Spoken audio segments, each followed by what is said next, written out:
Good morning, everyone. Welcome to the next session on coronary artery disease management and in the context of severe left ventricular dysfunction as well. This is Mr. Bala Kumaraswamy, consultant cardiac surgeon at Royal Stoke University Hospital. And today we've got a host of presentations. The first one is by Umberto Benedetto. He's currently in Italy, and therefore his talk is being given by his collaborator, Arnaldo Di Malgi. Thank you. Can we have the talk, please?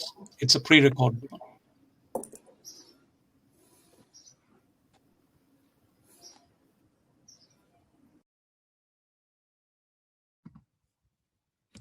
Hello, my name is Arnaldo Di Malgi. I'm a research fellow in cardiac surgery at the University of Bristol.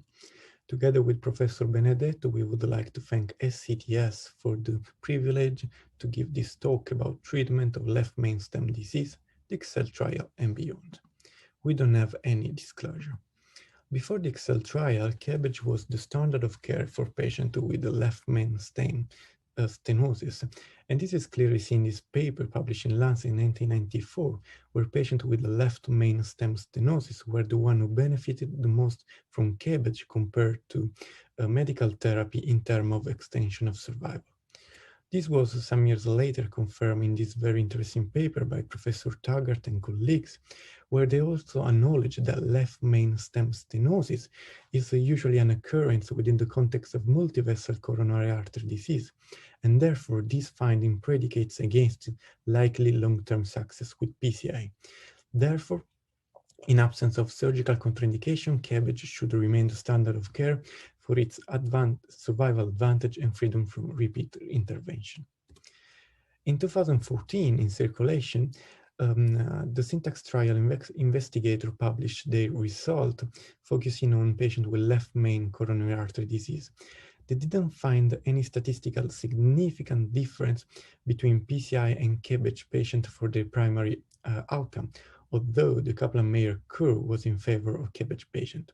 When this analysis was stratified according to the complexity of the coronary artery disease, patients with a Syntax score higher or equal to 33 had a higher benefit when treated with the CABG, whereas no statistical significant difference was found between CABG and PCI for patients with low or intermediate coronary artery disease, and this set the foundation for the EXCEL trial. The EXCEL trial enrolled 1,905 patients with unprotected left main coronary artery disease of low or intermediate anatomical complexity. This cohort included 23% female and almost 30% of patients were diabetic. It's very important to highlight that there was an excellent adherence to guideline-directed medical therapy in both PCI and CABG group when interpreting this result. The primary outcome chosen by the EXCEL investigator was a composite of death from any cause, stroke, and myocardial infarction, and importantly, myocardial infarction included both peri-procedure myocardial infarction and spontaneous myocardial infarction. At 5 years, authors did not find any statistical significant difference between CABG and PCI in regards of their primary outcomes. However, when in this primary outcome also ischemia-driven revascularization was included, it can be clearly seen that after 1 year, the two Kaplan-Meier curves start to diverge in favor of CABG. Moreover, when the single component of the primary outcome were analyzed, it could be seen that patients undergoing CABG were much more protected from death from any cause compared to PCI patients who had a higher 38% odds of death from any cause. This difference was not found in myocardial infarction, which actually was the only outcome with a higher event rate in the CABG group and was responsible for the null effect of the primary composite outcome. For this reason, the definition adopted to diagnose myocardial infarction in this trial was debated longly. EXCEL investigator used the Society for Cardiovascular Angiography and Intervention definition, which is mostly based on biochemical diagnosis. This definition leads to an unbalanced detection of peri-procedural MI between CABG and PCI, because the manipulation of the heart during a heart surgery is itself a cause of potential postoperative peaks in myocardial biomarker. And if these findings are not correlated with any clinical or imaging finding, it's very easy to improperly diagnose a peri-procedural myocardial infarction. For this reason, it was questioned why the third universal definition was not used, because this definition related the biochemical changes with symptoms of myocardial ischemia, mu ischemic ECG changes, and angiographic and imaging result. And the SCAI definition had never been used in any previous trial before the Excel trial itself. Few months after the first publication of the 5-year outcome of the Excel trial, the Excel investigator also published in the New England Journal of Medicine the result of the myocardial infarction using the third universal definition. And we can see that now the situation was turned upside down, because PCI patient had a twofold event rate of myocardial infarction compared to CABG patient. And also, when the primary composite outcome hazard ratio was recalculated, it was 1.40, and it was strikingly significant. This is a very important paper by Cho et al., which supports the sentence that different definition leads to different outcomes. In this paper, authors investigated the diagnosis of myocardial infarction in the same cohort of patients according to different definition of myocardial infarction. And we can see that the SCAI definition gives an unbalanced diagnosis in favor of PCI, whereas using the third universal definition, the diagnosis is balanced between the two groups and actually is higher in the PCI group. The Excel trial also underwent a Bayesian interpretation in this paper, which was very interesting, where authors found that PCI was associated with inferior long-term results for all events, including mortality. In particular, we can see that when no prior information, no prior evidence was used to interpret this result, the probability that PCI outcomes were worse in the Excel trial compared to CABG was 95%. And this probability got to 96% when prior evidence from the Syntax trial, Nobel trial, and Pre-Combat trial was used. The Nobel trial is another important trial, which enrolled 1,201 patients with left main coronary artery disease and very low Syntax score. It included 22% of female and 50% of patients who had diabetes. It's very important, the primary outcome and how it relates to the primary outcome of the Excel trial. In the Nobel trial, it was a composite of all-cause mortality, non-procedural myocardial infarction only, repeat revascularization, and stroke. So the first difference with the composite outcome of the Excel trial is that the Nobel included only non-procedural myocardial infarction, for which evidence show that they are the ones correlated with worst long-term outcomes in these patients.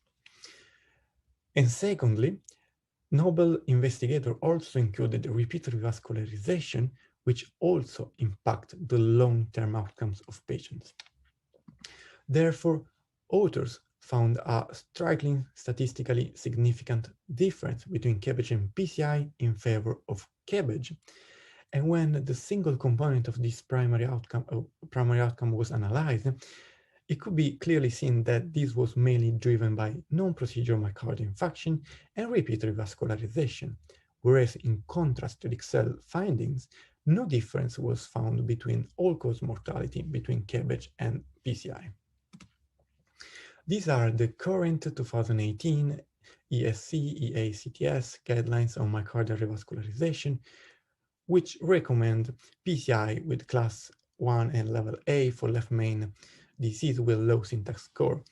Although society have already withdrawn the support to these guidelines for left main coronary disease, it is believed that the recommendation for left main coronary disease should be reseen in light of the Excel and the Nobel finding, should be reassessed and maybe downgraded. In the latest year, there have been few meta-analyses comparing PCI versus CABG. This is a very nice meta-analysis published in JTCVS in 2020, where authors found that at 5 years, patients undergoing PCI had higher odds of myocardial infarction and repeat revascularization, whereas no difference was found for stroke and all-cause mortality at 5 years. These findings were pretty consistent with this other meta-analysis, which demonstrated similar long-term mortality after PCI and CABG, but no significant difference between cardiac death, stroke, and myocardial infarction. However, if we take a look at the forest plot for myocardial infarction from this meta-analysis, we can see that even though it is not statistically significant, because the confidence intervals goes from 0.96 to 1.56, there is still a 56 potential higher odds of myocardial infarction in patients receiving PCI. And even this is not statistically significant, this cannot be considered clinically neglectable. Moreover, these two meta-analyses share some of their limitations. First of all, they included the trials which generated the hypothesis for ICSAL and the Nobel trial. So for the investigation of left main coronary disease between PCI and CABG, and they shouldn't be included in this meta-analysis.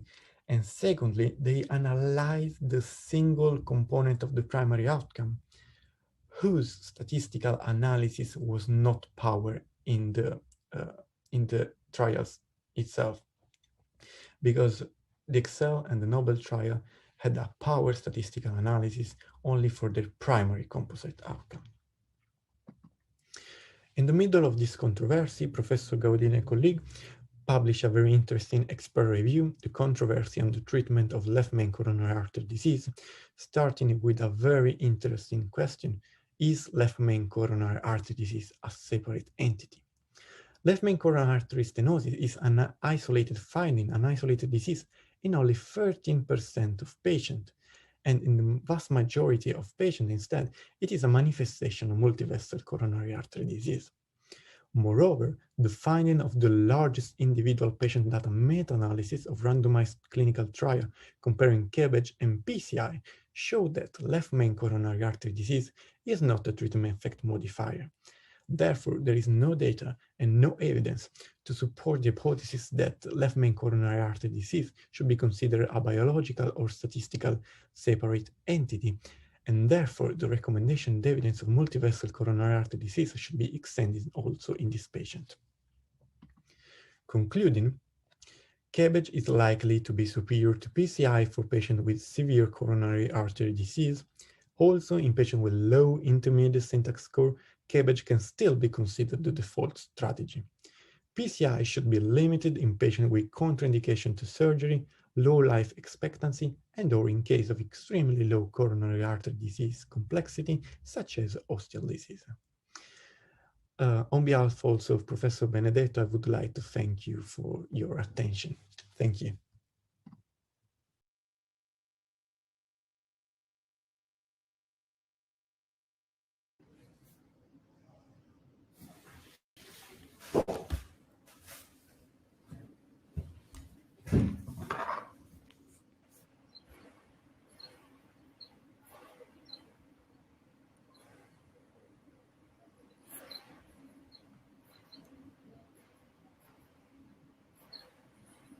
Bala, I don't know whether you can comment, but it will be great if Professor Gaudino can give us his view on such a controversy. Professor Gaudino is a very well-known expert in this field. He's done a lot of research. He's collaborating with major cardiologists. I think Mario is also an example of the attitude surgeons should have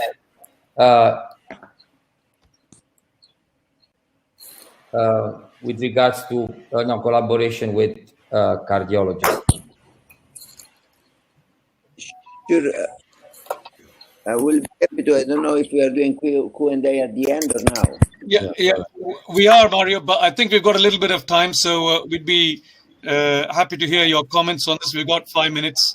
the next session? Well, listen,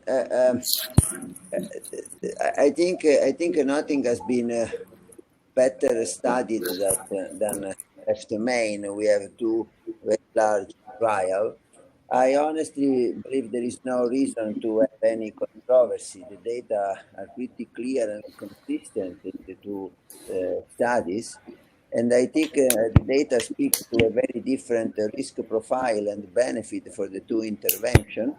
There is no doubt that surgery is associated with higher, not only operative risk, but also higher time to recovery from the intervention, and then a long-term benefit.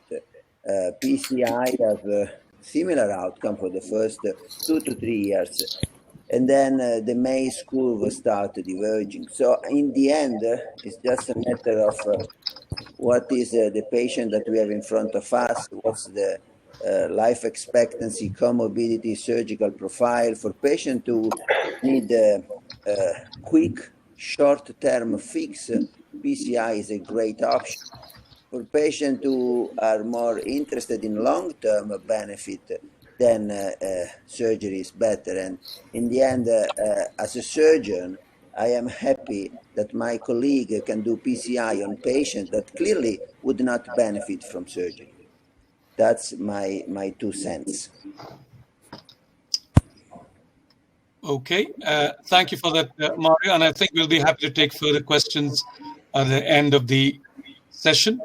I'll move on to introducing the next talk. This is by Dr. Kalpa De Silva on a randomized trial of PCI versus optical medical therapy in severe left ventricular dysfunction. It's the revived trial, the revascularization of ischemic ventricular dysfunction. I think it's a pre-recorded session yet again, and hopefully we'll get it on shortly. Thank you.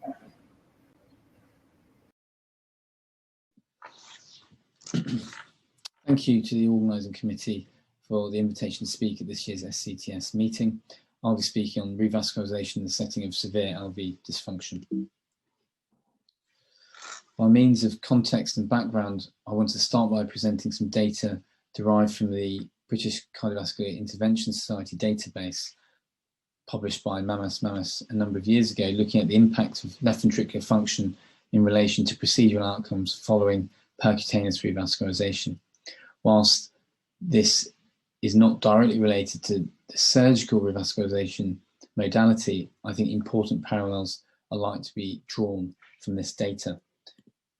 With stratification of this large database of over 100,000 patients, it became very apparent that those who had significant LV dysfunction fared considerably worse compared to those with good LV function. And this has been observed over a number of registries and observational series across the globe, suggesting that the presence of LV dysfunction independently portends a poorer prognosis. Going on from that, the completeness of revascularization, particularly in the presence of LV dysfunction, is pertinent and important point. I was involved with an observational study a number of years ago looking at an anatomic angiographic scoring system, the BSIS Jeopardy score, and the importance of completeness of revascularization in a group of around 600 patients, a third of whom have had prior coronary artery bypass surgery, and a third had significant LV dysfunction.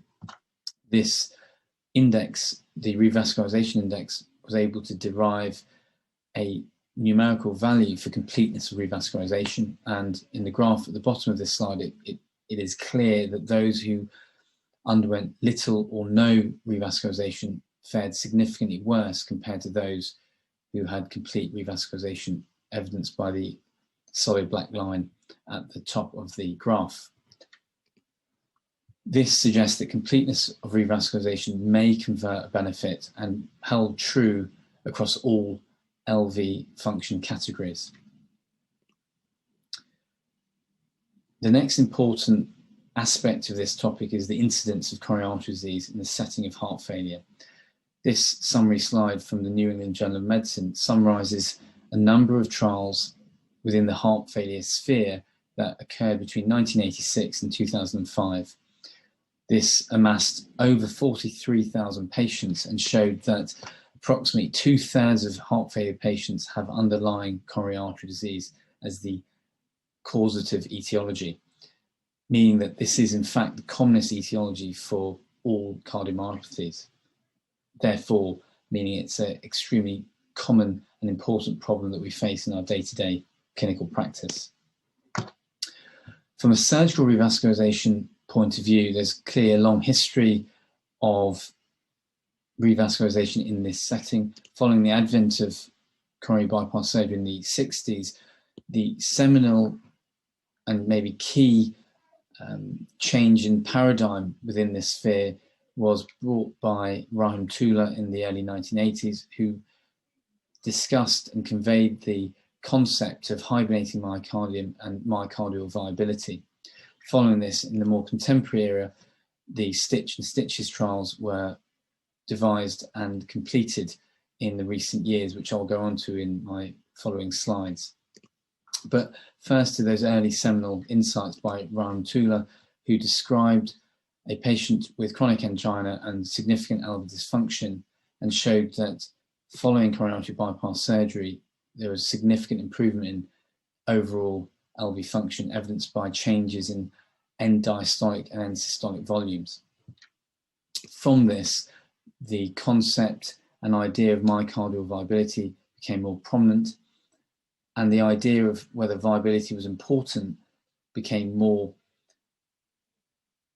relevant and at the forefront of our thinking when it came to revascularization decisions. This analysis by Ullman in the early 2000s looked at over 3,000 patients with an ejection fraction of just over 30%, categorizing these patients by the presence or absence of viability. These patients were either treated with medical therapy alone or with revascularization. The graph highlights that in those that had significant viability, if they were treated with revascularization, there was a marked reduction in 12-month mortality. However, if there was no significant viability present, treatment with revascularization did not alter outcomes, and in fact was numerically greater than those treated with medical therapy alone. This highlighted that revascularization guided by viability may improve outcomes and also allow a way of selecting patients that were most appropriate to be treated with coronary revascularization. Going on to the more contemporary data that within the surgical revascularization sphere, the first trial is the Stitch trial, which was clearly a critically important and seminal moment within revascularization in LV dysfunction. Published in 2011, this looked at over 1,200 patients with an ejection fraction less than 35%, randomized to medical therapy versus coronary artery bypass surgery, including over 600 patients in each arm, with the primary outcome being all-cause mortality. The secondary outcome was a composite of death from all causes, or cardiovascular causes, or hospitalization from cardiovascular causes.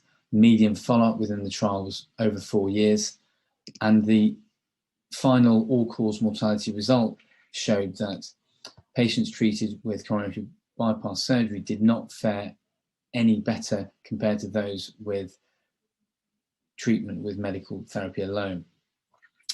Furthermore, there was a note made that there was early accrual of events within the coronary artery bypass surgery group due to the operative complication associated with the procedure within this particularly complex and comorbid population.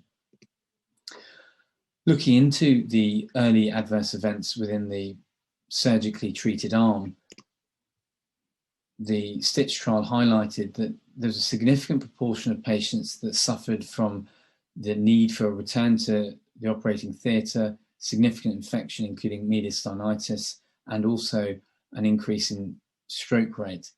But I think most concerning was the fact that nearly 10% of patients either succumbed following their operation or had an extremely prolonged stay within a hospital extending to beyond 30 days.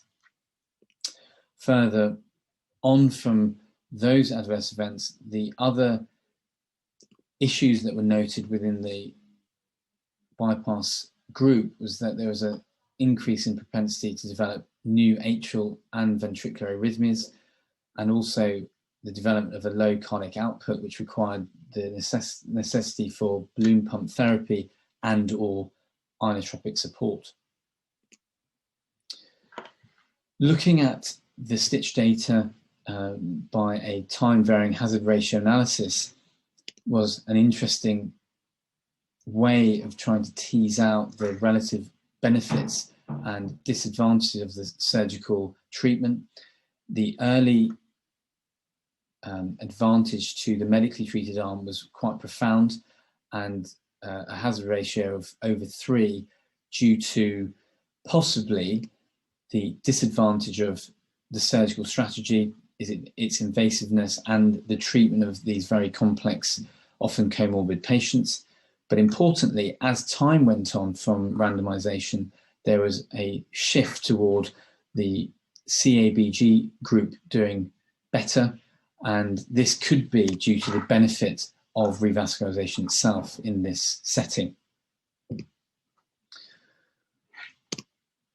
So what followed on was the extended surveillance of the stitch group, which was the Stitches trial, which was published in 2016 and was really a key component of the current literature that does guide our treatment of patients on a day-to-day practice.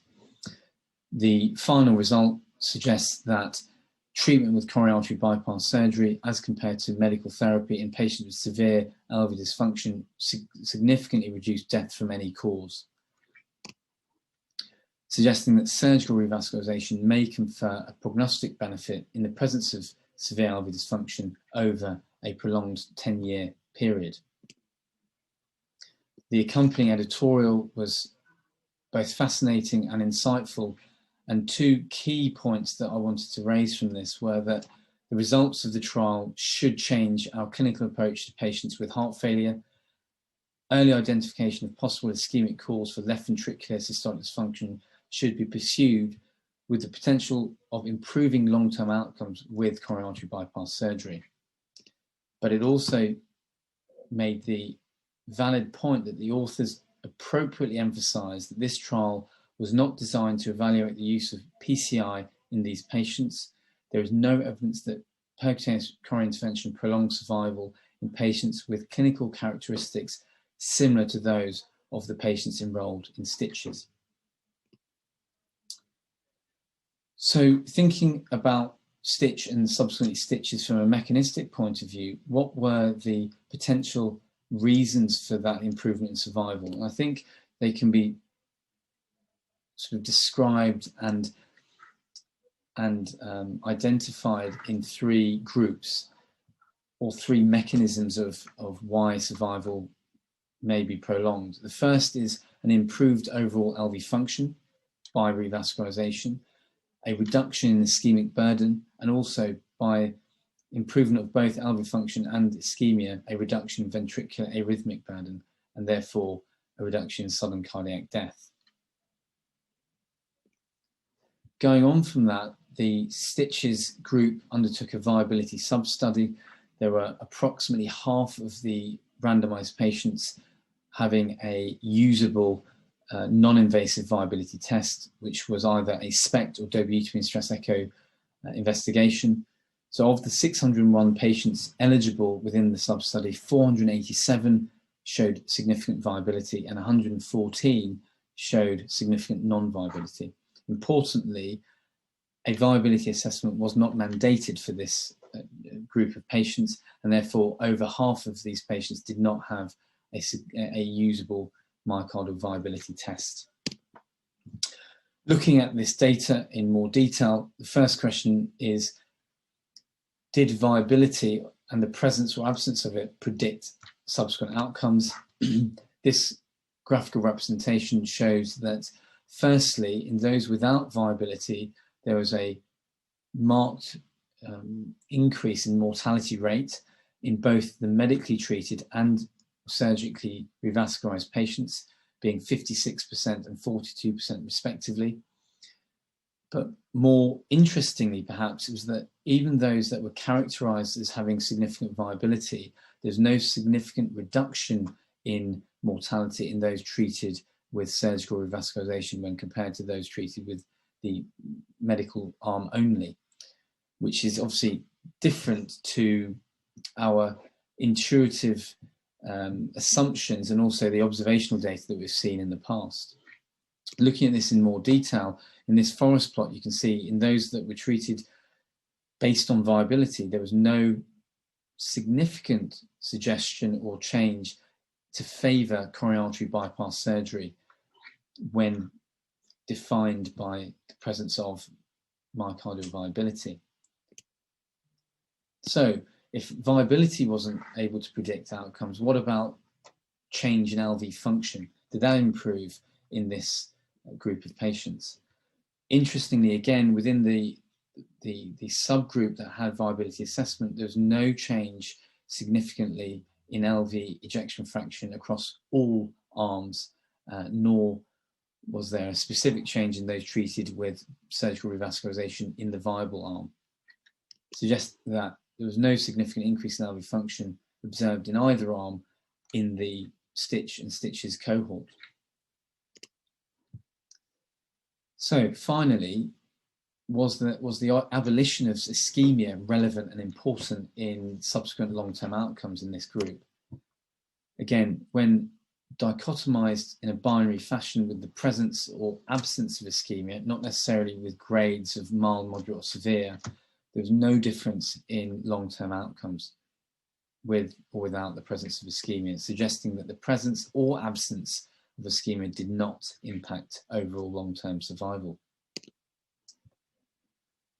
So going on from that, the other point that we should raise about stitch and stitches as a trial, as with many randomized controlled trials, is can it be conveyed into our day-to-day practice, and is it representative of the types of patients we see? And one of the facets I wanted to briefly touch on is age being an important factor. The average stitch patient had a median age of 59 years.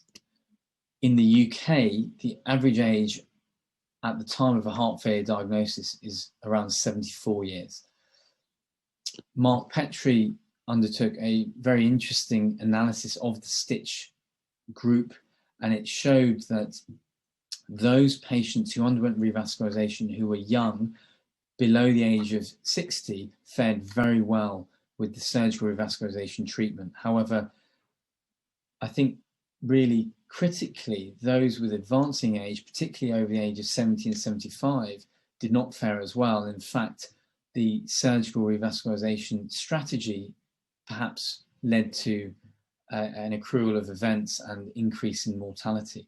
So I think that needs to be kept in mind when we're using this data to govern our decisions on revascularization in the setting of LV dysfunction. And I think I think age is a critically important factor, as well as other comorbidities, in our ultimate decision about suitability for revascularization.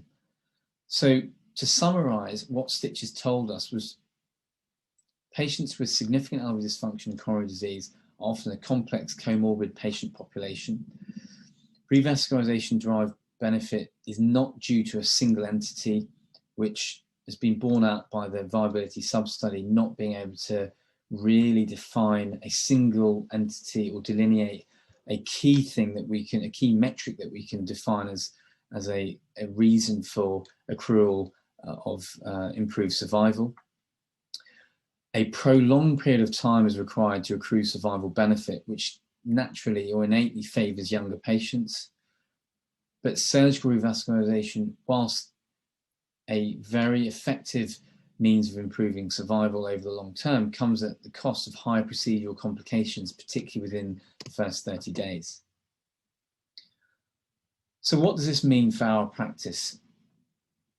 From a slide from the ESC guidelines published in 2014, in those that had significant LV function with an EF less than 35%, it is very clear that there is a reasonable evidence base for surgical revascularization in the presence of multivessel coronary artery disease, class 1, level C or B.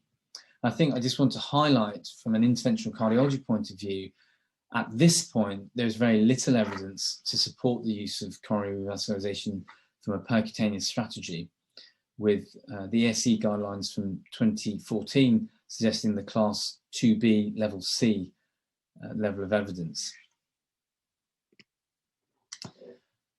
So taking this to a UK perspective, more recently, the NICE guidelines published a chronic heart failure in adults diagnosis and management paper, which I think was a real shift in the way perhaps we all think and practice and maybe intuitively believe the importance of revascularization sits in this setting, suggesting, and this NICE paper suggested that coronary revascularization should not be offered routinely in patients who have heart failure with reduced ejection fraction and coexistent coronary artery disease.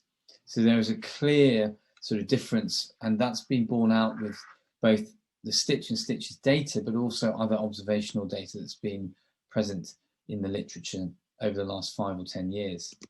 Looking into this NICE paper in more detail, this is the final summary, but to sort of sub-summarize that, one of the points that was raised was the committee wasn't convinced that coronary artery bypass grafting would demonstrate the same beneficial effect in the current UK ischemic LV dysfunction population.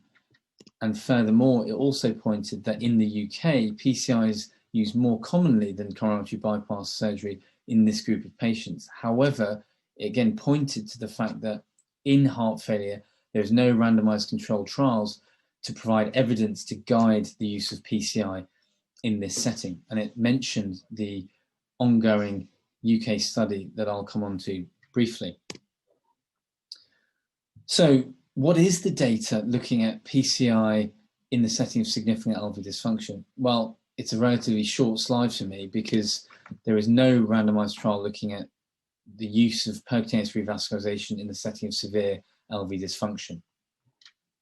However, around 10, 11 years ago, Professor Pereira from St. Thomas's, a colleague of mine here, devised and subsequently got funding from the NIHR for the revascularization for ischemic ventricular dysfunction revived trial, which has subsequently been carried out across the United Kingdom. The hypothesis for this important trial was to compare the use of optimal medical therapy alone, and the idea being PCI improves event-free survival in patients with impaired LV function and myocardial viability when tested systematically. The primary endpoint for this trial was all-cause mortality or hospitalization due to heart failure. Sample size was 700, with a 87% power to show a 25% risk reduction with the use of PCI compared to OMT alone. The inclusion criteria were an LV ejection fraction less than or equal to 35%, extensive coronary artery disease, which was actually defined by the BC Jeopardy score, and significant viability, which was defined as greater than 4 dysfunctional segments that can be treated and revascularized effectively by PCI. Important exclusion was acute myocardial infarction within 4 weeks prior to randomization. So I'm glad to report that the REVIVE trial started recruiting in around 2012, and as of 2020 March, completed recruitment of 701 patients, and it occurred over 30 institutions around England, Scotland, and Northern Ireland. So we're awaiting the results of this trial to be presented in 2020 to allow a minimum of 2 years of follow-up. I think from an interventional cardiology point of view, why REVIVE is important is that it will give us information and a greater understanding about whether PCI can ameliorate that early procedural insult that we've seen with coronary artery bypass surgery in both stitch and stitches. It will also inform us as to whether a strategy of viability-guided revascularization is additive. It also has an inbuilt important sub-analysis of ventricular arrhythmic burden and whether revascularization reduces this compared to medical therapy alone. And I think it is likely to be a trial that is more representative of real-world population of heart failure patients with a higher age range compared to the stitch group. So to conclude, revascularization in LV dysfunction is an important subset of patients where there's limited data, but stitch and subsequently stitches is key to our practice, and hopefully Revive will be additive to that from a trial data point of view. Surgical revascularization, we've seen improves long-term survival in the setting of significant LV dysfunction. Surgical revascularization, however, has a high early procedural morbidity and mortality, with up to 10% having either a prolonged hospital stay or succumbing to their underlying disease and or operation. Surgical revascularization, however, despite this, remains the gold standard revascularization modality in patients with LV dysfunction based on the data that we currently have available to us. From a percutaneous revascularization point of view, this may offer similar survival benefits without the high procedural morbidity and mortality, which will hopefully be borne out in the results of Revive, which are due to be published in 2022. Targeted complete percutaneous revascularization based on segmental viability assessment is hypothesized to deliver this benefit, but I admit it's a relatively evidence-free zone, and we'll wait to see based on the results of Revived. Thank you very much.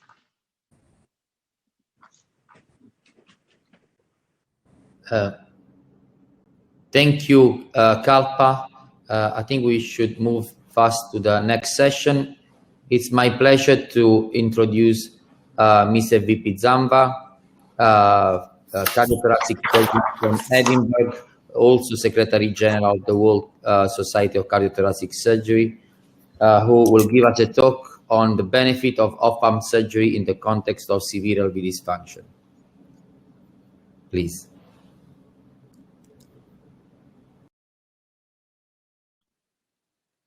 So, good morning, colleagues. Today, I'll be talking about off-pump coronary artery surgery in patients with poor left ventricular function. And before I start my talk, I'll define left ventricular function so we are clear what I'm talking about. The standard definition is that for patients who have an ejection fraction of more than 50%, they are classed as having normal left ventricular function. Those who have ejection fraction between 30 and 50% have moderately impaired left ventricular function. And patients who have an ejection fraction of less than 30% are categorized as those having poor left ventricular function. And that is the definition I will be using for the purpose of this talk. There are some surgeons who will categorize patients with an ejection fraction of less than 20% as being severely impaired. Now, those of us who used the conventional Euroscore system many years ago will remember that this is how Euroscore defined left ventricular function. If the ejection fraction was between 30 and 50%, the patient got 1 point, and if it was less than 30%, the patient was classed as having poor LV, and the patient scored 3 points. Similarly, in the Parsonage score, patients who had an ejection fraction of less than 30% got 4 points. So, of course, there are many ways of assessing left ventricular function, but this is beyond the scope of my talk today. So let's go to patients who have poor left ventricular function and who need coronary artery surgery. In the short term, these patients are at a higher risk of morbidity. These patients in general have a higher use of intra-aortic balloon pump postoperatively. They have a higher use of inotropes, ventilation times and ICU stay is longer, and their time to discharge is longer. They also are more likely to get atrial fibrillation and renal failure. And of course, the risk of mortality is high, as is evident by the fact that they get points in the Parsonage system as well as in the Euroscore. Now, even in the long term, these patients who have poor left ventricular function, they have a higher risk of mortality, stroke, and MI. And these patients who have poor left ventricle, they do not just have poor left ventricle as the only comorbidity. They usually have other comorbidities as well. It is very rare to get a 60-year-old male patient with no other comorbidities and a poor left ventricular function and nice veins with no varicosities. It's very rare to have a patient like that. These patients usually have other comorbidities like peripheral vascular disease. They usually have valvular abnormalities. These valvular abnormalities may not be severe enough to merit surgical attention.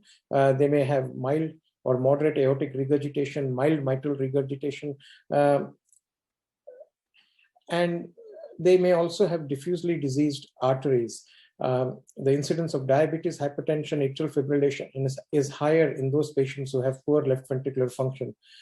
So in general, these patients are a high risk group of patients. And of course, the most high risk patient is the one who has poor left ventricle, and if at the same time they have diffusely diseased arteries.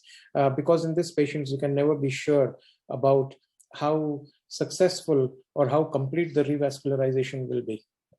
Now, in general, patients who have complex anatomies and who have multivessel disease are more likely to benefit from coronary artery surgery compared to PCI. And the benefits of surgery is magnified in patients who, in addition, have poor left ventricular function.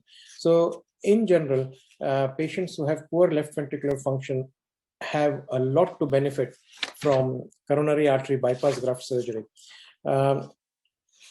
So what I'm going to do today is give you some evidence from the literature. I will talk about some observational studies. Then I will talk about some randomized controlled trials, and then give you my take on off-pump surgery in patients with poor left ventricular function from 20 years experience of doing off-pump surgery in these kind of patients.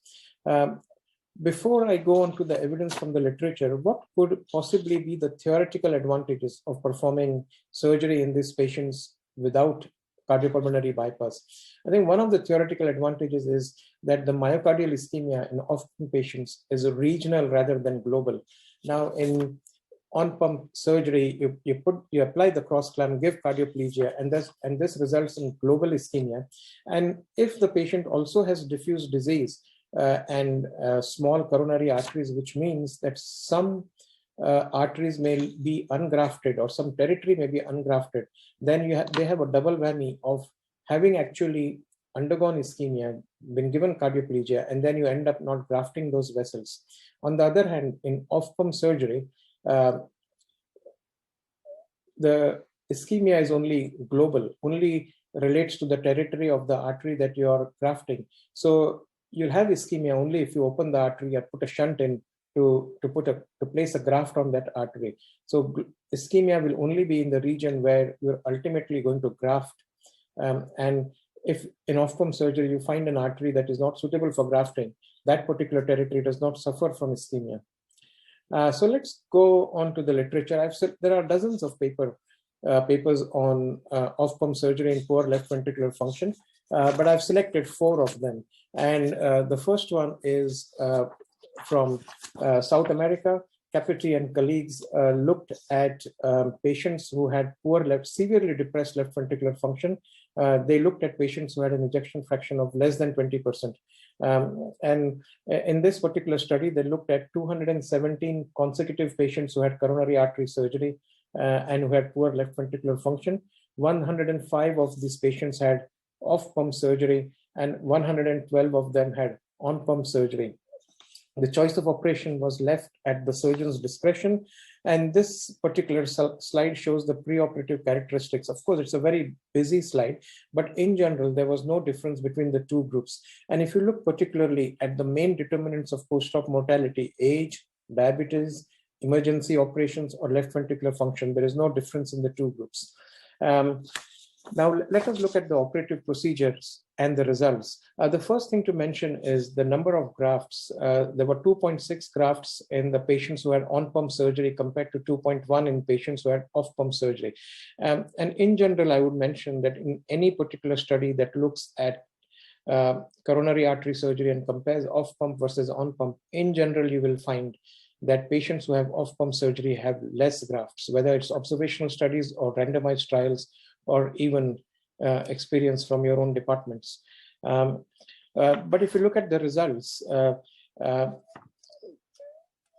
patients who had off-pump surgery had less mortality than patients who had on-pump surgery, 4% versus 12%. They had a smaller length of stay, overall 7.2 days versus 11 days. The length of stay in the ICU was smaller, and they had a lesser incidence of acute renal failure. The one thing I would like to say that these authors claimed that there was no incomplete revascularization in any group, and there were no conversions at all. And we'll discuss this a bit later on. The second patient I've chosen is from North America, and John Puskas was the lead author of this particular paper. They looked, again, this is a single center study. They looked at 353 patients who had coronary artery surgery and who had an ejection fraction of less than 35%. Now, in this group, 144 patients had off-pump surgery and 209 had on-pump surgery. Again, this slide shows the pre-operative characteristics of these patients. It's a busy slide, so I've prepared a summary over here. In general, the off-pump group had more women, had more patients who had congestive cardiac failure. The patients had a higher incidence of COPD, hypertension, and diabetes. And in the on-pump group, you are more likely to have patients who had recent MI or who were in the urgent stroke emergency category. And if you look at the outcomes in this group of 300 odd patients, the patients who had off-pump surgery needed less time on the ventilator and were less likely to be reintubated. And there was no major difference in any of the other post-operative morbidity or mortality factors. The mortality, length of stay, and complications were similar in the two groups, but in general, ventilation times were lower in off-pump group. Important to note that, again, in the patients who had on-pump surgery, they had more grafts. The authors said that the number of grafts in the off-pump group steadily increased as they became more experienced. And by the time, after 4 or 5 years, and by the time they became more experienced, there was minimal difference in the number of anastomosis. Now, coming to this particular paper from Japan, it's a study from their database. They looked at all patients who had off-pump surgery or coronary artery surgery and who had a poor left ventricular function. They looked at there were more than 2,000 patients in this group, and they looked at 20 preoperative variables and did propensity score matching, and they found 900 patients in each group. And this is the data from their particular study. In general, patients who had off-pump surgery had less grafts again, but this 3.2 grafts in the off-pump group versus 3.34 grafts in the on-pump group. It's not a significant difference. Patients who had off-pump surgery needed less time in theaters. The thing to note is more often in the off-pump group, you had bilateral internal mammary arteries being used, and more often the no-touch technique was used. This is the post-operative outcomes in these patients. The hospital mortality or 30-day mortality was lower in the off-pump group. And similarly, they had a lower incidence of major adverse cardiac events and reoperation for bleeding.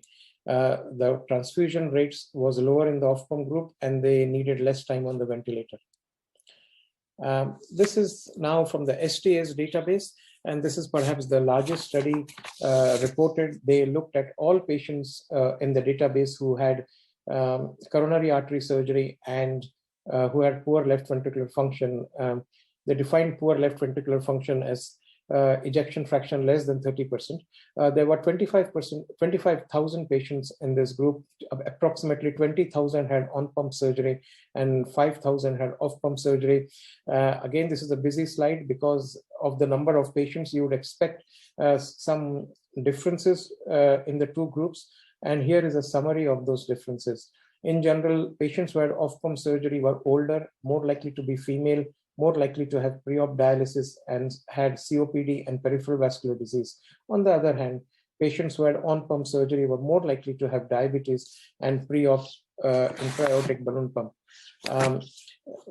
And not surprisingly, because of the number of comorbidities that these patients in the off-pump group had, they had a higher predicted risk of death. The unadjusted outcomes are shown over here. The unadjusted outcomes show that patients who had off-pump surgery had less re-exploration, lesser incidence of stroke and myocardial infarction, and stayed in hospital for a shorter period of time. The incidence of atrial fibrillation also was lower in the off-pump group. Now, what they did was they adjusted for risk and compared the two groups, and you have the odds ratios over here. After adjusting for the risk factors, they found that patients who had off-pump surgery had a lower incidence of death and stroke, and they also had a lower incidence of prolonged ventilation. What they also did was they looked at those hospitals which performed a higher percentage of their patients using the off-pump technique. They selected those hospitals who had higher volumes and compared the results of those hospitals with on-pump CABG. And they found that the benefits of off-pump CABG were magnified in those hospitals which did a higher volume of off-pump cases. Again, in-hospital mortality and stroke rates and prolonged ventilation was less in patients who had off-pump surgery. So why does off-pump technique result in superior results in patients with poor left ventricular function? It could be because they have decreased transfusion, and given the deleterious effects of blood transfusion on patients who have coronary artery surgery, this could be one explanation why in the short term patients who have off-pump surgery have better outcomes. Of course, the incidence of stroke and neurological complications also is lower in this group, and they need less time on the ventilator. And this is from the databases. These are the factors which could perhaps explain why in the short term they have better outcomes. There could be hypothetical reasons as well, and as I mentioned earlier, global ischemia in on-pump surgery versus regional ischemia and off-pump surgery might be a role, and also the fact that patients who have off-pump surgery have a lesser number of grafts, and that could perhaps be a reason why the outcomes are better in the shorter term. Now, if you look at the databases in more detail, and these database, the data from the databases is not matched for surgeons in that the choice of surgery is left at the discretion of the surgeons. Also, patients who had off-pump surgery in general tend to have a higher percentage of arterial grafting, and this is more so apparent in the Japanese database. And also, Japan is a country where more than 60% of cases overall are performed off-pump, compared to 10 to 15% in the US or in the UK. A higher percentage of patients in these databases have no touch technique in the off-pump group. And this perhaps could be explained by the fact that surgeons who in general perform off-pump surgery are perhaps more committed to coronary surgery, and this is reflected in the fact that they are more likely to use arterial grafting. And this could perhaps be a reason why the off-pump group shows better results. Also, it could be that more experienced surgeons with enhanced dexterity perhaps would be more confident of using the off-pump technique and performing CABG in these high-risk patients without the safety net of cardiopulmonary bypass. Now, conversions is very important to be very careful about conversions. In general, patients who are converted to on-pump surgery have poorer results. And in general, patients who have poor left ventricular functions, they have a bigger heart, they sometimes have cardiomegaly, they have sometimes valvular abnormalities as well, and therefore they are more likely to have hemodynamic alterations when you start manipulating the heart. And therefore, it's very important to keep the conversion rate low, especially in these patients. It's best to assess the heart and to assess the hemodynamic function in different positions of the heart before starting to graft. And if it looks likely that the patient is not going to tolerate manipulation, it's better to do the operation on pump. And if you start grafting and after having done, for example, the Lima to the LED, you realize that before starting the grafting of the obtuse marginal, you realize that the patient may not tolerate the different positions. It's better to convert electively. Emergency conversion happens when you started grafting and the patient is unstable or goes into VF, and you have to convert as an emergency. That in general results in poor outcomes. Now, before I go further, let me talk about this meta-analysis, which looked at all the data. In fact, all the data from all the observational studies published in the literature. And this meta-analysis was published in 2020. And I'll very quickly take you through the outcomes. They found that in all these studies, the mortality was significantly lower in the off-pump group.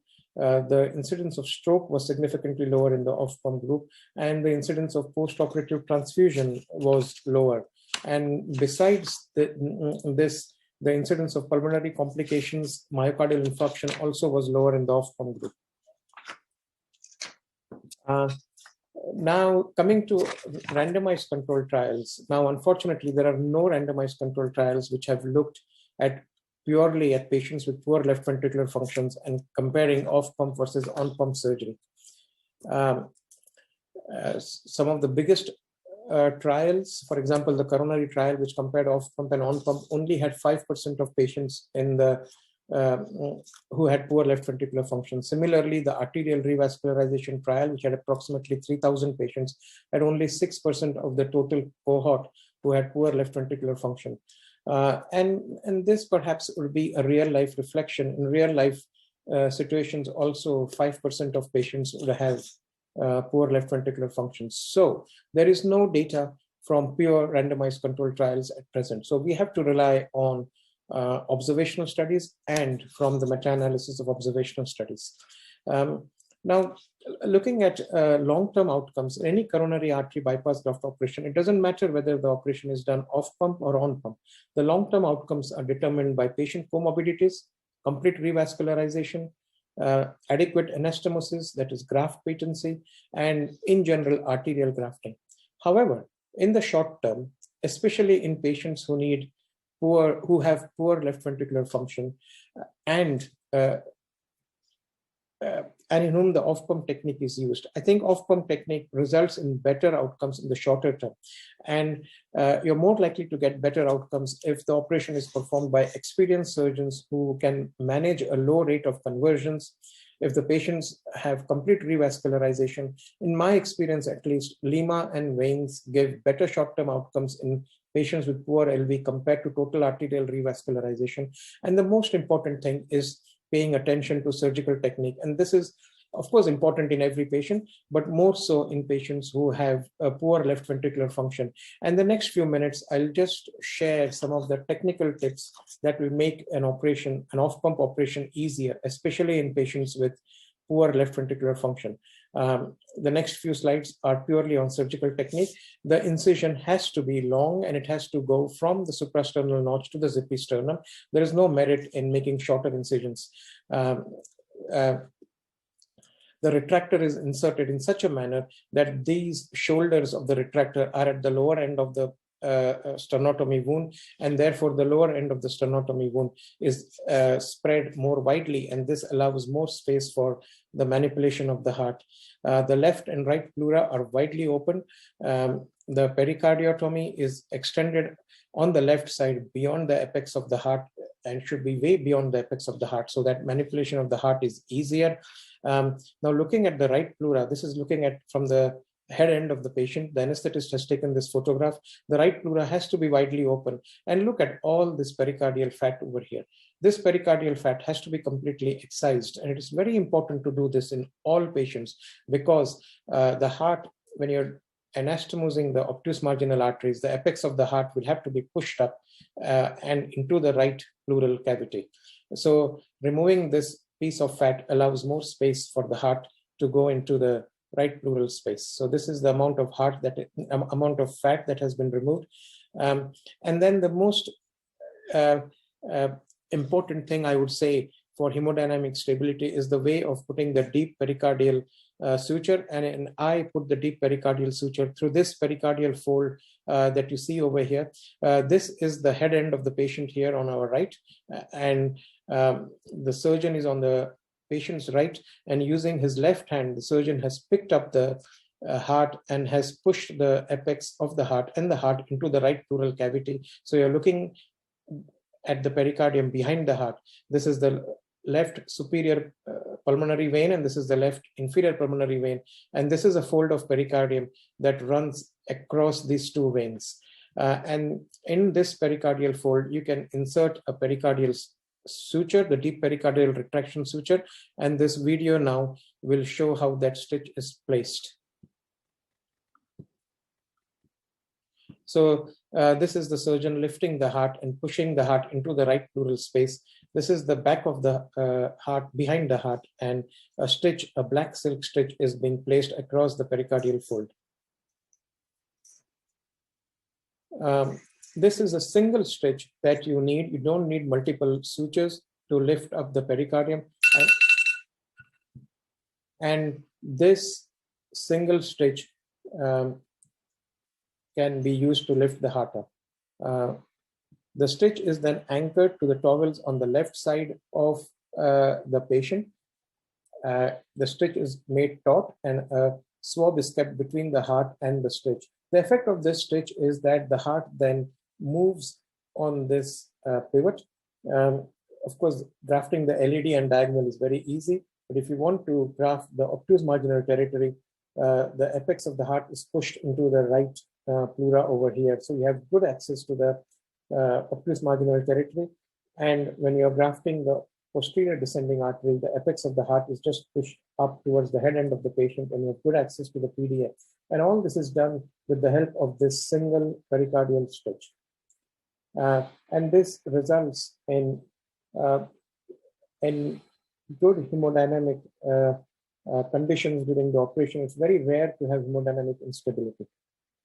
And this facilitates the operation, of course, in all cases, but more so in patients with poor left ventricular function. And that was my last slide. Thank you very much. And I would like to thank the society for giving me this opportunity to give this talk. Thank you very much.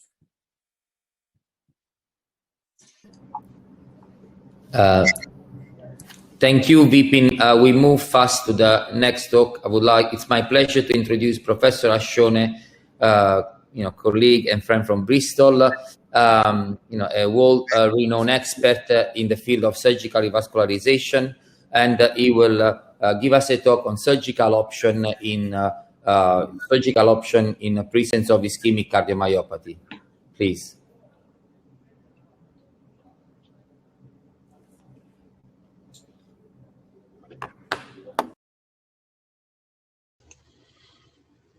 Hello, everybody. I'm Raimondo Ashone from Bristol, UK, and I would like to thank the Society for the very kind invitation to present this talk at the Academy. Heart failure can be with preserved LV function, and of course with mid-range or reduced ejection fraction, and for that it is meant an ejection fraction less than 40%. There are many etiologies for heart failures, but we will focus on ischemic heart failure only in this presentation. And it's interesting to see that, within a less than 40% ejection fraction, there might be obvious variability among patients based on the distribution and amount of LV scar, LV viability, and LV volumes. There are clear revascularization guidelines for this type of patient, with CABG being the first revascularization strategy in patients with multivessel disease with acceptable risk, with a recommendation class 1. Recommendation class 2A and 2B are for LV aneurysmectomy and surgical ventricular restoration in patients that have advanced New York Class Association class, and that they have a very large ventricles and very large scarring. Remodeling occur at myocardial and the ventricular level over time, within few weeks to few months, with the myocyte loss, necrosis, apoptosis, and replacement fibrosis. We can actually see this eventually in patient through cardiac MRI. You can see this transverse view left ventricle. This is an anterior septum kind of MI with very poor or impaired kind of a contractility or LV wall thickening. The same area in a different patient with a transmural MR few weeks, a few months later will present with a very thin wall and fully scarred segment. I have listed here a variety of considerations which I feel are all important in a working up for this patient, and they also represent some of the objectives of this presentation. It's clearly critical to have a complete knowledge of the heart condition as well as of the patient risk profile, as you would do, perhaps more than usually, and to discuss the case at the MDT with the senior colleagues with interest in heart failure, echocardiography, MRI, PCI, and electrophysiology being present. This will help for the evaluation of the coronary anatomy, distributions of scar viability, with a view to decide if the patient is a surgical case or might have to be treated through PCI or partial PCI medication and other things. Of course, the presence of amount of scar, LV volumes, shape, geometry, thrombus is also vitally important when it comes to consideration for aneurysmectomy and surgical ventricular restoration. And the amount and reasons behind the matter regurgitation is also critical for decision making. I'm sure many of you will agree with me that all the things are important. I, for example, always look at right ventricular function, pulmonary hypertension. All of these things are important to allow a meaningful risk scoring, decision making, and obviously patient informing. Over and above this important decision making aspect, then we will look at some of the surgery options available and some of the associated data. Coronary anatomy and distribution of disease is important, and often in this patient is complex. For example, left main or important bifurcation lesions or CTOs in the right and in the left coronary system. Myocardial availability assessment, as we said, is very important. There is strong evidence that revascularization of viable myocardium is associated with the patient benefit in terms of improving the resting ejection fraction, preventing ventricular arrhythmias, and reducing symptoms of heart failure. Viability is better assessed by cardiac MRI, which is associated with a sensitivity that is 100% comparable to histology if the MI transmurality is more than 25%, which is what you see represented in this elegant study, experimental study in MI model in dog. The SPECT visited the MI, and this is the lytic gadolinium enhancement of the infarct, and this is the histology of the same heart. A similar evaluation from MRI data are becoming more and more important, and some of them are predicting better than ejection fraction the overall poor outcome. Here you see scar size, more than 18.5% of the whole LV mass being an important predictor of worse event-free survival in this patient. We also know that extensive left ventricular remodeling does not allow viable myocardium to improve in ejection fraction after revascularization and actually is associated with poor outcome. This is in fact the content of this interesting paper, in which you can see that if a left ventricular systolic volume is more than 130 millimeter in presence of 4 segments scarred, then the prognosis is much worse, with more than 60% of event rate present. With all of that being evaluated collaboratively through the MDT team, then obviously this patient will reach surgery, or some of these patients will reach surgery. And in this case, more than 95% of the time, this will be a bypass, coronary artery bypass grafting surgery. With the focus, whether this is done on pump or on the beating heart, with key aspects like safe and effective myocardial protection and possibly full revascularization. In addition to this large majority of the case, there is a small amount of case where we have to consider to correct mitral regurgitation or undertake LV aneurysmectomy or reshaping or thrombectomy. So here you see the focus a little bit on performing a safe and effective conventional coronary surgery on pump with cardioplegic arrest. It's always about having a clear and effective revascularization strategy before going to theater, using a TOE during theater, understanding the implication of having a very complex coronary anatomy, in this case, for example, with the use of antegrade and retrograde cardioplegia, as well as keep the cardioplegic arrest time as much as possible, for example, by preparing the conduit before cardioplegic arrest and possibly performing a top-end anastomosis at the end with the clamp off.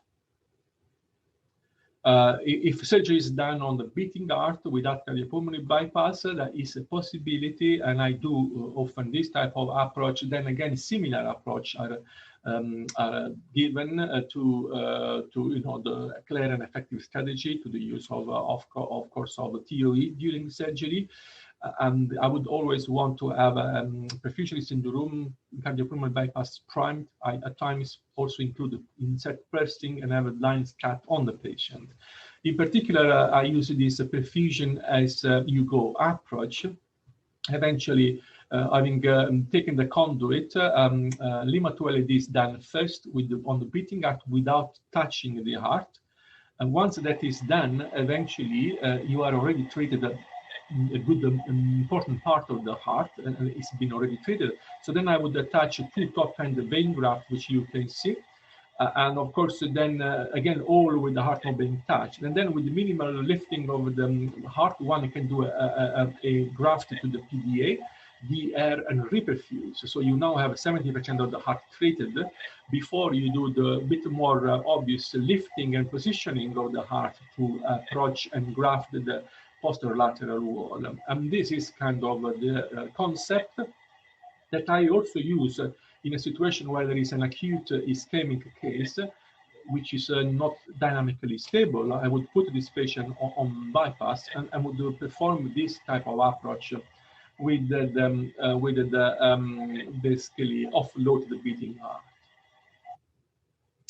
We have recently looked at our overall population with moderate to poor LV function for the purpose of an internal audit. And actually, we had more than 500,000 patients, of whom more than 1,000 had less than 30% ejection fraction. This is a high-risk population, as you can see from the age, from the very advanced New York Class Association in more than 44%, 6% had previous cardiac surgery, 4.4% were emergency case. So these were all isolated coronary surgery, but with no exclusion apart the so-called salvage cases. I'm only showing here out of this kind of evaluation the early long-term survival to illustrate that in a typical UK center, where there's a mixture of on-pump and off-pump coronary surgery, you have this very, I would say, impressive results in these cases with a very good early survival at 1 year, at 10 years more than 55%, at 20 years more than 22%. And of course, I'm not giving out more on this because obviously there is an abstract oral presentation from Dr. Ettorino Di Tommaso from my research team, who will also present and provide results in relation to early and late health outcome, predictors of poor late outcome, and reliability of Euroscore. We have talked about correction of mitral regurgitation, which is associated with a specific mechanism of dysfunction and of the posterolateral wall, where there could be ischemia with the silent hibernated myocardium, or full scar in presence of an old MI affecting the posterior papillary muscle. This is associated with stretching of the left ventricle and the tethering, in particular, of the posterior leaflet. Sometimes also the anterior leaflet with some secondary cord. This will lead to a degree of MR, which can go from mild to moderate to severe. There is much more, how to say, deformation of the LV cavity when the area is completely scarred, as you can see in this document, in this schematic. So this is a big decision to take because clearly doing the miters on ischemic miters on top of the coronary will increase the mortality, because it's doubling the cardioplegic arrest time. But clearly, if indicated, then need to be done, and therefore need to be done by an expert to make sure that is done promptly and effectively, and by keeping the cardioplegic arrest time short. So in my particular case, if there is only mild to moderate with no scarring of the ventricle, I would do coronary surgery first, and then through an intraoperative post-surgical TOE, post-grafting TOE, I will decide if when I would expect an improvement over the MR, I would either add or not the mitral kind of part of the operation. In general terms, you do want to have an expert in mitral surgery colleague with you if you are doing this operation, because it's an operation with with a high mortality generally. And then there is the discussion about, do we repair the valve or we do replace the valve? And I picked up one of the few papers available. It's been reporting comprehensive data on this type of evaluation. And this is eventually in a population in which you can see the overall survival being presented over 10 to 12 years. And you always see an improvement. So the continuous line is repair. And there is always a better or less early mortality when you repair. Also in terms of cardiovascular survival. This is confirmed when propensity score was done between two groups with 100+ patients in each. But of course, you can see in all cases, over time, that difference disappears. And eventually, in terms of late survival, there are no difference between these groups. The only things you get when you repair, you see a higher tendency for residual or recurrent mitral regurgitation at discharge or at 5-10 years later. So therefore, all these things need to be considered and therefore tailored to the specific patient being treated, bearing in mind that in this particular series, the overall mortality was more than 13%. And this is not different from what you would see in a typical UK or elsewhere center. The early mortality is less if you repair versus replacement, like this paper, but you know that you are likely to see more residual or more recurrent MR at a later stage. So some time to be spent on the LV aneurysmectomy and restoration, and eventually this is something that we see less more recently due to the effectiveness of primary PCI, of course. But eventually, you will still see few of these patients every year, and so in the past, this was done by using always patches. So I do this type of surgery, and I don't tend to use patches. I use a reshaping activity with a double purse string, one more in the middle of the ventricle at the interface with the scar, and another pressing more distal and pulled to a much more extent to create a new apex. Some of the scar will be completely excited, some of it will be preserved to allow a safe linear closure. And this is a typical case.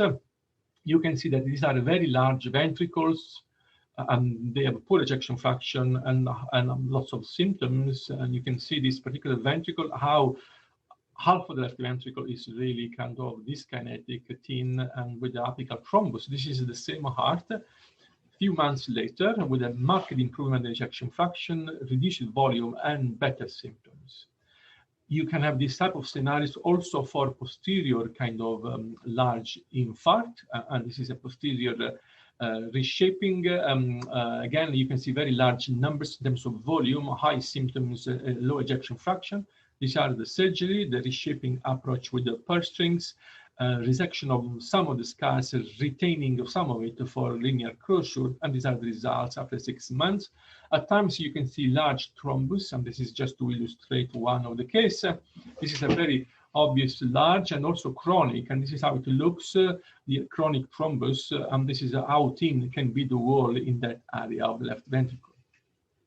There was an important trial done quite a few years ago on this type of patient, poor LV function with ischemic ejection fraction less than 35%. The stitch trial with two hypotheses, one focusing on medical treatment versus medical treatment plus cabbage. And the other hypothesis too was a combination of medical treatment and cabbage plus minus surgical ventricular restoration. In a nutshell, this is the summary of the stitch trial hypothesis one, suggesting that adding cabbage to optimal medical treatment was associated with a better survival at 2 years. This was confirmed across the board of these patients when they undertook the 10 years outcome reported later. And you can see that this was associated with a marked improvement in overall cause of mortality and the cardiovascular mortality in all age group when adding a cabbage on top of the medical treatment. The other hypothesis too, in which eventually SVR was added on top of medical and cabbage treatment, did not show obvious difference or benefit associated with the SVR surgery. However, several limitations have been highlighted by many colleagues to this part of the hypothesis 2 stitch trial, particularly the reduction achieved after restoration was only, in terms of volumes, was only around 19%, which is much less than they intended to do, 30%. Bearing in mind that when you have a very large left ventricle with large scars, you would achieve more than 40% of left ventricular and systolic volume index. In fact, these were rather smallish heart overall, considering that on average, the left ventricular and systolic volume was only around 60 mils per meter square. And the other most important thing is to say that this patient indeed were under this umbrella of 35% ejection fraction or less, but there was no obvious information beyond that in relation to viability, to scar, and to volumes. In fact, the volumes were only reported in a fraction of patient.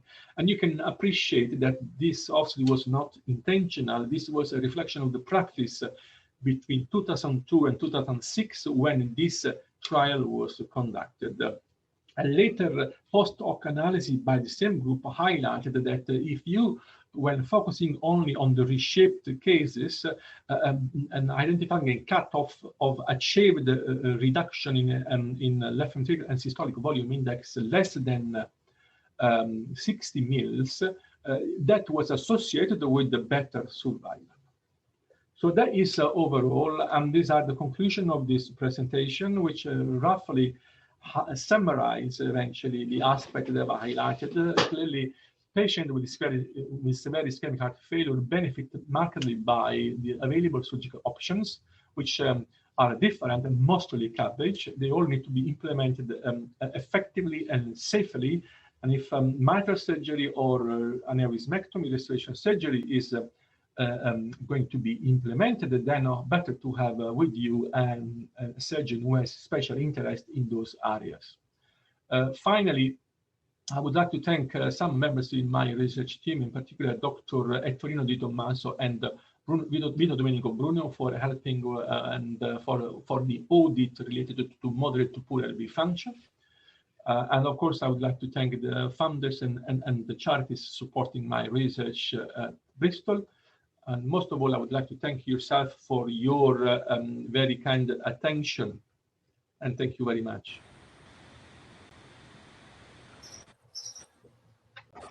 So, thank you very much for these excellent lectures. My name is Andreas Zuckermann, and I'm from the Department of Cardiac Surgery at the Medical University of Vienna. And I think we already received the question for Professor Gaudino, Mario.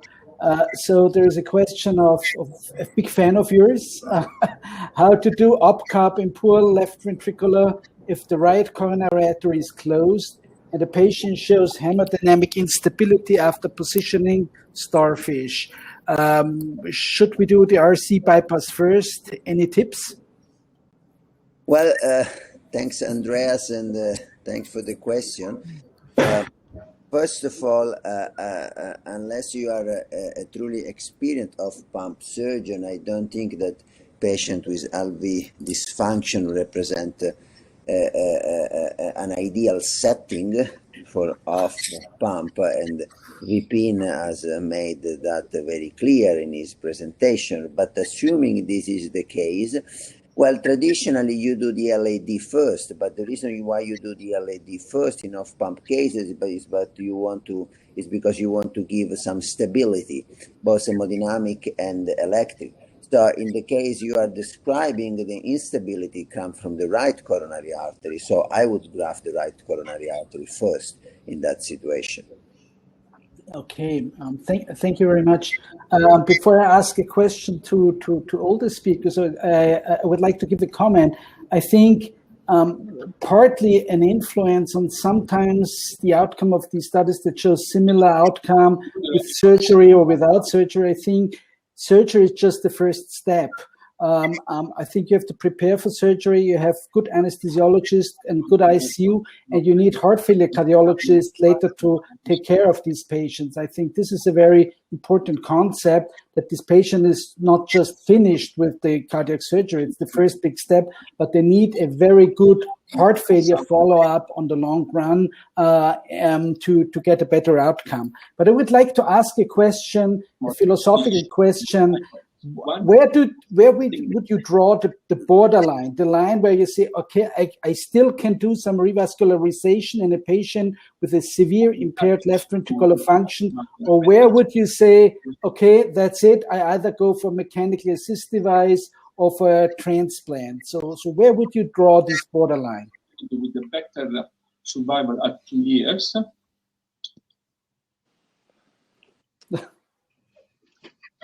I can try to answer this question. And this was confirmed across the board. No, this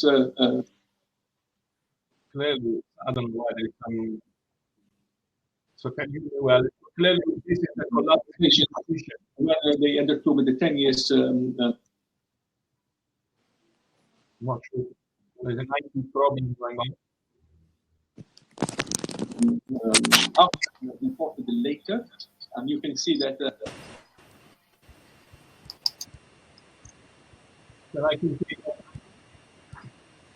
it was actually the marked improvement in overall cause of mortality. So, as I was trying to say, clearly the collaborative decision making and the cardiovascular mortality when adding a cabbage on top. I think that there might be a problem that maybe if we speak that we have the others have to mute so everybody understands the answer. I think this is one of the problem that I hear different people or different comments. So could you please repeat the answer? Where would you draw, Raimondo, where would you draw the borderline for accepting patient for cabbage or move to a VAD or a transplant? Well, hopefully as a team, a collaborative decision can be made, meaning the patient is stable enough for there are 2 hours focus more to make it an important decision. Clearly, if a patient is having an emergency, so and through discussion with the primary PCI colleague, it is clearly not feasible to do a PCI. So then, really, the only option is do your test with the technique that you are most proficient with, and with your anesthetic colleagues. And of course, if you have something in, or you can put the next pad in, hopefully after a discussion with a quick phone call or with the transplant center. This is the, let's say, the pathway to follow. Of course, if there is more time, meaning patient is will be stable, so then in the patient interest, in collaborative decision to MT will answer that question. But in my view, if the patient is too old for a transplant, if there is enough viability, not too much scarring, and the right ventricle is not complete and failed, revascularization procedure should be considered. Okay, thank you. Thoughts from others, Mario? Oh, Vipin, please. Okay, I'm just trying to, can you hear me now? So I think these patients with poor left ventricle are very complex patients. And as I said, they don't come with only one comorbidity. They come with a variety of comorbidities. So these patients have to be discussed in an MDT. All possible options have to be discussed. Surgery is not the first option to be put to the patient. And also the nature of the coronary arteries has to be seen as well.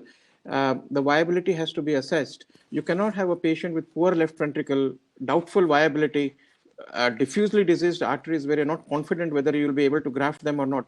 And then this is all a recipe for disaster and you're going to have poor outcomes. Also, my experience is that patients with poor left ventricle, there are patients with poor left ventricle and there are patients with poor left ventricle. If you have somebody with 30% ejection fraction, I mean, you can manage them quite easily. But somebody with less than 20% or going towards 15%, they're very difficult to manage. And it's very difficult to get good results in these patients.